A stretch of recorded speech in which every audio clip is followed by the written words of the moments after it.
we're going to learn about some features in SeaTurtle that help with debugging. We have a program here called stairs. I'll try running it right now. The goal with stairs is to draw several lines that look kind of like a staircase and draw them many times all over the screen. It'll kind of in the end look like confetti. We have these zigzag lines going back and forth in random locations on the screen. Now, if we look at the turtle right now, it just drew a line that didn't really make a lot of sense.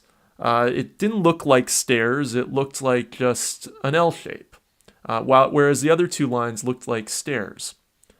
There's a feature in SeaTurtle that can help me see what's going on as I run a program, and that's the variables window. I'm going to click the variables window as the turtle continues to move. So what the variables window is telling me is the name of all the current variables in the program as well as their values. So there's two variables in this program, one called count and one called length. Count is how many stairs we're going to draw, and length is how long each of the lines in that staircase is going to be. Well, right now, these looked pretty reasonable, but you know what? This one right here doesn't look reasonable at all. That's because length was 0 and count was 1. And then here we have one where count is 0 and length is 9. Therefore, no stairs were drawn. Well, it doesn't really make a lot of sense for count to ever be 0 or for length to ever be 0. So this has helped me identify a bug in my program. If I look at my programs, I'm going to close the variables window now. Let me look where those two variables are being set up. Let me quickly explain the program to you. So there are 4 different subroutines here. The first is called variable setup, and we're going to come back to that subroutine in a second. That's where length and count are both given their values. Stairs is what actually does the drawing. That actually goes and repeats count number of times to draw stairs of length, line length for each part of the stair. Go random place, that puts this turtle back in the center with the home command, then causes it not to draw for a second while we move it to a random location on the screen, and then we put pen down again so that the turtle does actually draw. And then new stairs, that's what actually coordinates everything. So first it puts the turtle in a random place, then it sets up the variables, then it calls stairs. And the last thing we do is we just say we want to draw 8 different staircases. So we repeat 8 and call new stairs, which then goes through the motions of calling those 3 other subroutines. So our problem here is where we set up the variables. So that's in variable setup. Now you notice here we set length of variable to random 25 and we set count to random 8.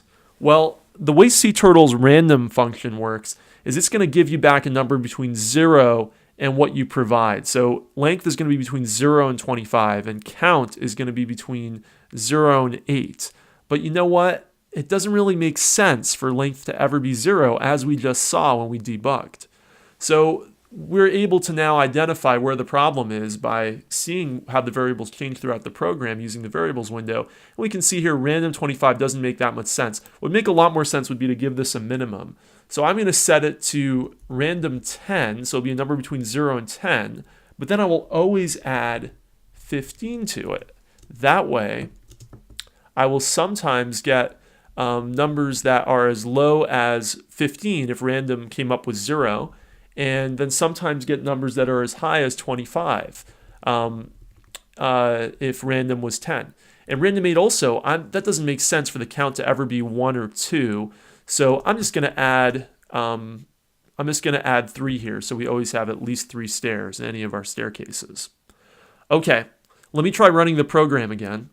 So I'm going to press reset, and I'm going to press play.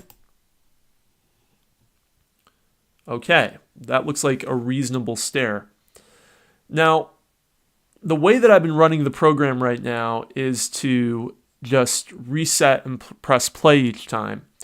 But there's another feature in SeaTurtle that can also help you debug your program, and that is called stepping. So you'll notice next to the pause button is a step button. Now you would choose step instead of play when you initially start the execution of the program. So you wouldn't start stepping in the middle of the program. Stepping, you start from the beginning of the program, and what happens when you step is that you actually see each drawing action that SeaTurtle takes as it happens in the source code. There'll be a little highlight around a source code line telling you this is the drawing action that we're taking right now, or this is the statement that's being executed right now. So it won't show you selections around statements that don't actually make any changes. So like a call won't happen and be highlighted. Repeat won't be highlighted. But things like setting variables, moving forward, turning, those will all be highlighted. So what I'm going to do now is, looks like our staircase program is working a lot better now. So I'm going to pause it. I'm going to reset. And this time, instead of pressing play, I'm going to press step. So you'll notice the first thing that happens is home gets reset. Why is that? Well, when our program first executes, the first thing that actually happens, these subroutines are all defined, but the first actual action, repeat 8, call new stairs. We go to new stairs. New stairs says call go random place. Go random place has the first actual action. And the first actual action is this home. That's why home got highlighted. If I press step, then pen up is highlighted. So that's the next action that happens. Then if I press step again, right 360 is highlight, random 360. And you'll notice the turtle actually turned here. So we're seeing both the action happen on the right-hand side, and we're seeing where that action came from in the highlights on the left-hand side. Now I'll press step again. We went forward some random amount between 0 and 250. Now I'll press step again. Pen was put down. Now I'll press step again. Where do you think we're going to jump to next before I press it? Okay, did you guess set length? Because that's the next area that actually has an action that's called from variable setup. Because we went from new stairs, we went to go random place, we finished go random place, went back to new stairs, then we had call variable setup. Variable setup had an action. So now we're going to set up length. So now I can open back my variables window again. Oh, and length has an item in there because we just set it. And when I press step, I'm going to go to count, and then count is going to appear in the variables window. And there it is. So now we know how big the count is and how big the length is, and now I can step through continually through the program and see it in action as I use that length and that count. You can see how it can be so useful to know what your variables are actually doing at any given point, and it can also be so useful to step through the program instead of just running through it quickly, so that we can see what how each of our different variables actually affects the output. So debugging is something that you have to do anytime you run into a problem with your program.